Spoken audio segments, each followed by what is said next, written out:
Hey guys, not much to report today, but I just thought I'd show you some things I've been up to. This is a dinky Daimler Scout car that when you get them brand new, they're a sort of Christmas tree green color, which I did not like.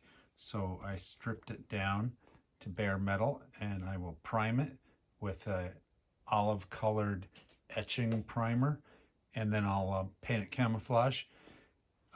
This one is still in multiple pieces. To show you, this little tab comes out from under here, and there you can see the factory green color, which I don't think is very realistic. I also got a dinky Kubel wagon, and here you can see, so the paint stripping product didn't really work all that well. So I let it soak in overnight, but I wound up having to scrape it away, and you can see all these little hash marks from the, in this particular case, I used an X-Acto knife to scrape the paint off. What I eventually do is, after all the paint's gone, I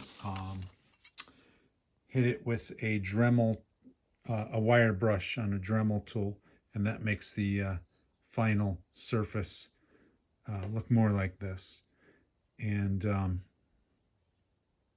helps get rid of some of the scratch marks. I actually went back over this one again last night with the X-Acto and some magnifying glasses, and picked the last little bits of paint off, so it'll have a clean final surface.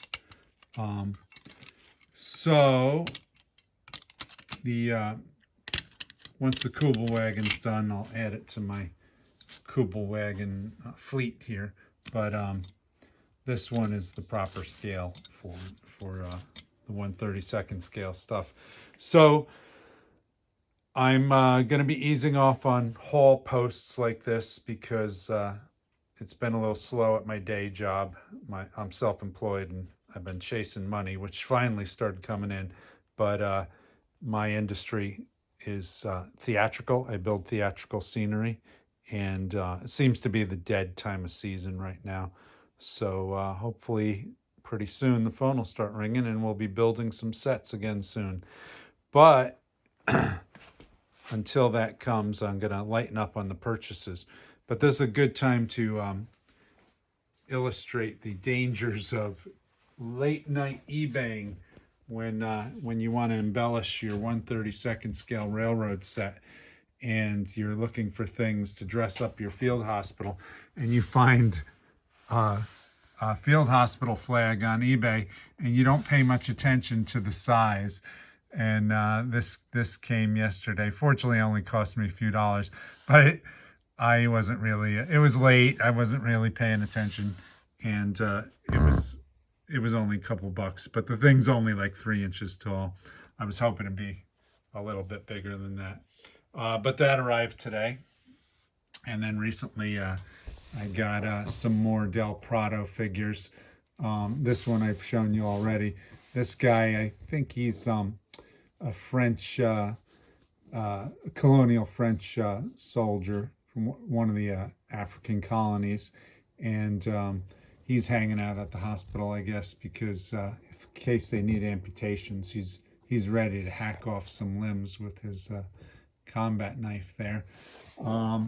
So that's new. And then the other thing, generally I'm a World War II guy. I like my World War II stuff, but occasionally, I like science fiction stuff and older stuff.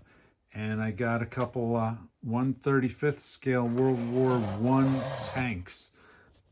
These are complete toys. They're 1/35, 1/32, something like that. Army men toys made by a company called West, and of course, just like everything else I get, they're no longer available, so you got to get them on the secondary market. But I got this British tank, I believe is a Mark IV, tadpole, I think they call it, and it came already painted. You know, when you buy them, they're just a tan or a gray color. And this one somebody painted up. I'll probably wind up repainting it because although it's nice, it's just I don't know, something about it I think is unremarkable. So I'd like to make it look a little more unique. The other one I got is this older German, I think it's the A7V. Sorry, I should do my homework before I do these things. I'm pretty sure it's the A7V. This one, there was a painted one up on auction on eBay, and I put in my bid, and I got outbid. But I had found this one on another auction, and that was sort of my consolation prize. I'll get the unpainted one if I don't win the painted one. And the painted one was pretty nice. This one was a decent price because it's got two guns that are broken here, but honestly, big deal. They're literally just pieces of tubing. I can just glue a piece of plastic rod on and replace them. And unfortunately, I'll have to paint it. But anybody who's seen these old World War I tanks knows that they can be anything from rusty, ugly colored, single color gray to pretty elaborate camouflage. I like the World War I stuff. Kind of interests me from time to time, particularly the interwar period. So this town is representing a sort of any town Europe, but you know, let's face it, I like the idea of it being a German town that's being taken over by the Allies. And you know, I collect a lot of that stuff, so I can always do these little photo scenarios and things like that. But the thought of like an interwar, the Freikorps or Free Corps, however you say it, patrolling the streets, beating up communists and stuff like that is kind of interesting scenario idea. They did a lot of crazy things because they had all this World War I surplus, and they were essentially just small, semi-organized bands of veterans that were trying to keep law and order on their streets, I guess, just prior to the ominous rise of the Nazis. And a lot of early prominent Nazis came from the Freikorps and, you know, their thug-like tactics and stuff like that. So I'll do something along those lines. You know, maybe it'll just be more of a monument somewhere in the background of the town when it's all done. But to give you an idea of scale, here's the BMC Toys Jagd Panzer, and that I believe is pitched as 1/32, and there it is next to the A7V. Kind of very crazy evolution in tank design amongst the three of them.